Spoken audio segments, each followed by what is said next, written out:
Tasavvur qilg'ili bo'lgan ishlarning hammasi vujudga chiqarg'ili bo'lgan ishlardir.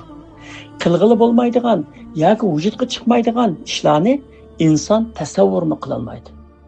Ayga chiqish, aeroplan yasash, televizor ijod qilish qatorliqlarning hammasi tasavvurning mahsulidir. Qur'on Karim tasavvur va tafakkur qilishni ibodat qatorida sanaydi. Alloh taolaning yaratquchi ekanligini e'tirof qilmaydiganlarga Qur'on Karim tasavvur va tafakkur mantiqasini o'gitib bundoq degan: Am xuliqu min g'ayri shay'in am humul xaliqun? Ular yaratquchisiz yaratildimi yoki ular yaratquchilarmi? Qul a'antum a'lamu amillah? Sizlar bilamsizlar yoki Allohmi?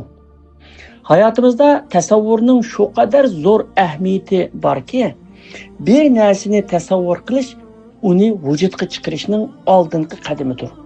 Shunga olimlar har qanday narsa ikki qatim yaratildi. Biri tasavvurda, yana biri amaliyotda deb qaraydi.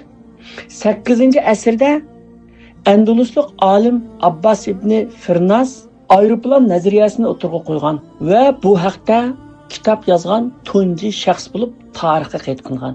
Demak, aeroplan 8-asrda tunji qatim tasavvurda yaratilib bo'lgan. 20-asrda Amerikalik Orwell va Wilbur Wrightlardan iborat ikki akuka tarafidan ijod qilingan.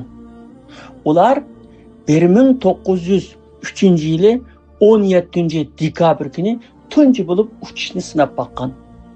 Shuning uchun go'zal ishlarni, ulug'vor g'oyalarni ko'nglingizda tasavvur qilishdan yoltaymang va inchiki planlab beqing.